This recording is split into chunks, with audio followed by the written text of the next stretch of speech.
Paul Seedsman, is he going to play Friday night? Yeah, look, he's recovered really well from that finger injury. He trained fully this morning, and yeah, we'd expect he'll be back in. And Jake Kelly sort of dropped some laps this morning? Yeah, he tweaked his ankle just a little bit. He was able to get up and do a fair bit this morning, so we're pretty confident he'll be right. It's just a really minor one. So who would be in line if Jake's not okay? We'll work through the sort of what-if scenarios. We've got to finish match committee this afternoon. But as I said, at this stage, it looks like he'll be right. Have you had any more clarity on Richie? I know the injury report said you're not sure whether you're going to explore one option or another, which probably means potential surgery at some point. Have you? It's a possibility. They're exploring right now in terms of what it means. He's obviously had an initial scan, another weight-bearing scan, which is not unusual for that injury. So they're assessing all that, and there's an option at a point to have a look as well and just see exactly what's going on in there. It was the same ankle he did last year, so he's got some history there. So it's a question of, is it scar tissue, what new damage has he done? But clearly he's going to be out for a little while. Is that a cut your losses, and if it's going to be 5 weeks, make it 5 weeks from now rather than let it linger perhaps? Yeah, possibly. That's one of the things they're looking at and going, well, do we leave it and try and recover it naturally versus do a surgical intervention and make that decision? So they'll have to probably make that on the fly when they have a look at it. So when do you get clarity on that? About when there's an operation or not, you know, today or a bit later? He's due, I think, to have some exploratory today, to be honest, to sort of just go in and have a look, but not with any plan and firm fix. So, from there we'll actually know. So it'll be later this week. Okay. By the time we really know.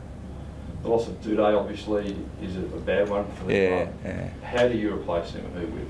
Well, look, we've got some options down there. We've obviously got Cole Hardigan, who played Sandford last week, Andy Otten, who was a carryover. So those two guys come immediately to mind as someone we can do it. You know, they're slightly different players than Tom. Tom clearly is an intercept player. So, but both those guys are really experienced and played some good footy for us. So one of them will be replaced? More likely, yeah. Yes.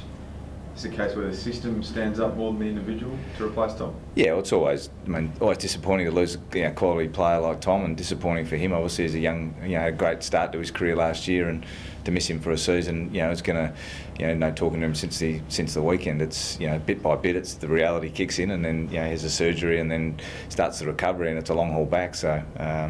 But yeah, we've got to, one down, one up, as they say, and unfortunately, he understands that we've got to move on, and someone gets an opportunity. Have you had to change anything preparation-wise leading into this week? I mean, you sort of got jumped and didn't really throw a punch back as much as we expected against the Hawks. Is there something that you might change mentally? Oh no, we've spoken a bit about the weekend, and obviously it was a disappointing weekend for us. And I thought some of our contest work was pretty good without being great. I thought obviously we conceded a lot of intercept marks against, and a lot of that was us kicking the ball back to Hawthorn. So credit to Hawthorn the way they played the game, but I don't think we moved the ball anywhere near the level we wanted or how we want to move it. As also we sort of our execution was way off. Having said that, we still generated 58 inside 50, so we had opportunities, but we didn't take them. So, it's 1 week. We sort of look at it from a trend viewpoint versus a 1 week, and clearly we've got an opportunity to respond come Friday night. Why do you think that was, Tom, the execution? Don't know. I'd love to be able to put a finger on it and go, it was this, or we didn't do this. It was just, it seemed like we, from very early on in the game, it looked like we just weren't as clean with the ball. We weren't making, some of it was execution, some of it was decision making. It was, some of it was the pressure of the game. As I said, it's a moment in time. We'll sort of see how we go this week. How important is this game? Obviously, every game's important, but you don't really want to start 0-2. No, you want to win as many games as you can, and we're in a, as you saw from the results last weekend, she's a tight comp, and don't want to be 0-2. We've got a big challenge coming up against Sydney, who are also in the same spot as us, having lost last week. So, generally this time of the year, you'll get teams looking to establish themselves in the comp, and certainly we go to Sydney with a challenge, but also a great opportunity, I think, to put our brand back in terms of how we want to play against a good quality opposition who we know have got a heavy focus on clearly winning the ball. As I think it's been said a few times from their camp, is winning that ball between the arcs is going to be important. So that's probably where it's going to start. You won the corresponding fixture last year against Sydney. Did you take heart from that? Yeah, we've got a pretty good record actually at SCG, but it really doesn't count for an awful lot going back up there now, apart from obviously a good memory in the bank for the guys going there and playing well last season. So clearly we know that's possible, but we've got to go and do it. That's the reality in this game, is we can talk about it all we want, but it comes down to Friday night, when they bounce it, us getting it done. With Duday's injury, do you now consider going to the mid-season draft and getting a top-up to the list? Well, it opens that opportunity, yeah, so that's something we'll look to explore, and it's a question whether we then replace like for like or what the list actually needs at that point. So, unfortunately, with Tom's injury, it does create that opening. There's been a couple of new faces in the coaching box as well. What did you make of the coaching group's performance last weekend? Yeah, look, we like similar to the players. We review the game and we look at what we did and what we didn't do. I mean, for us, it was a bit of what did the game throw up, and I thought it functioned really effectively. And at the end of it, the result was a result. Is there anything that you would improve as a group of working from week one? Look, every game we sit back and go, how did we message things? What do we think? And we looked at what we planned for. We looked at what was presented. We looked at how we played. We looked at our messaging during the breaks. And you're always doing that and deciding, could we have changed this? And again, easy in hindsight. Could we have messaged something slightly different around things? And that's always just the challenge of coaching and thinking, well, how did we set the game up? Did we get what we wanted, or was it just a case of the fact that on that day we were beaten by a side who played better than us? So if you do go to the mid-season draft, it's not necessarily a defender that you'd be getting at this stage? Not necessarily, but clearly if we sense that if we lose another defender, we get light in an area, then we want to bolster that area. What are your thoughts on the mid-season draft? I know, like obviously at the Sandford level, there's been a bit of concern about losing players mid-year, but are you happy you've got that sort of fullback option if you do lose players?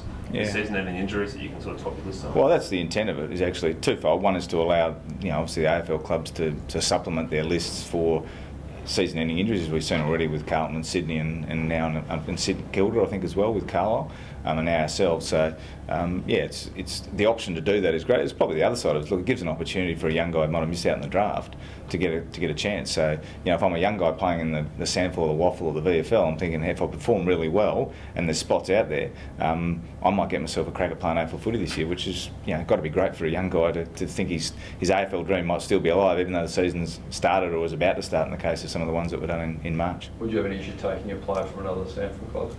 Well, I think that's what you consider the pool of guys, and we'll consider who the best fit is. So, but if at the end of the day the best guy to help our list comes from a Sandford club, we'll consider it.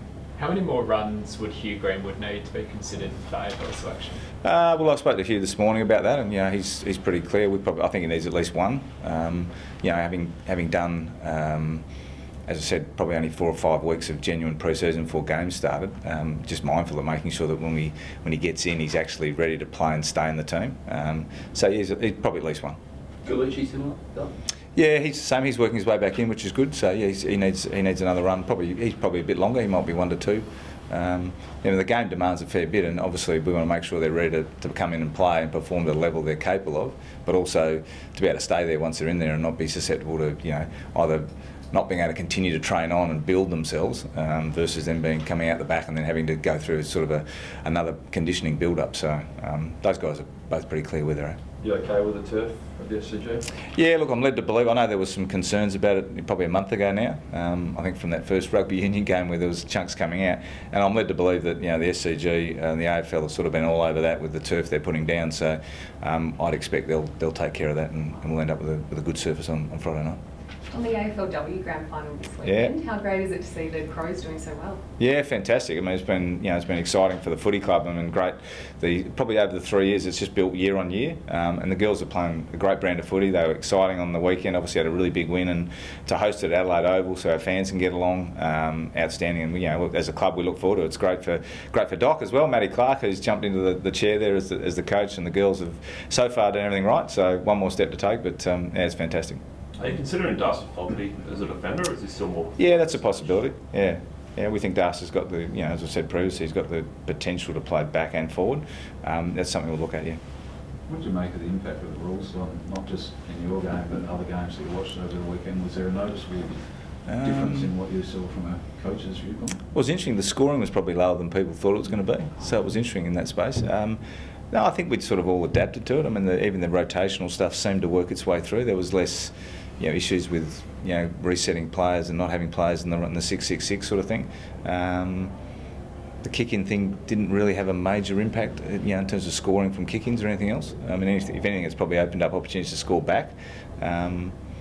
No, I think they've sort of adapted. That's what happens in the game. It's probably too early to tell, to be honest. So we probably need a 6 to 8 week period where we assess those and go across a broader sort of number of games. What is the trend line? What does it actually look like? But early indications suggest that it's achieved some of the aims the AFL's after, and certainly the CB. If you get a quick run against them, a couple of games on the weekend where 3 or 4 CBs into score can have a pretty dramatic swing in the momentum of the game. And the run runners. Were you happy with your system? I know that different clubs use different Yeah. systems. Yeah, well, again, everyone's going to use a slightly different system. And for us, it's about probably education during the week about our rotational stuff as well as our game scenarios and how we communicate that out there. So that's a work in progress, as it is for every club. But, it's here to stay, so we adapt and we move on. Could that have made a difference for you, do you think? If Hawthorn got a run on, just have someone out there to sort of change tack from you guys? No, on the weekend, not particularly. We didn't sort of sense there was a run on necessarily. We were sort of in the arm wrestle and for most of the game, probably the third quarter, we lost a bit of control, but it wasn't classified as a run. A run on for me is 4 or 5 goals in a really short period of time. We didn't experience that on the weekend. Well, good guys.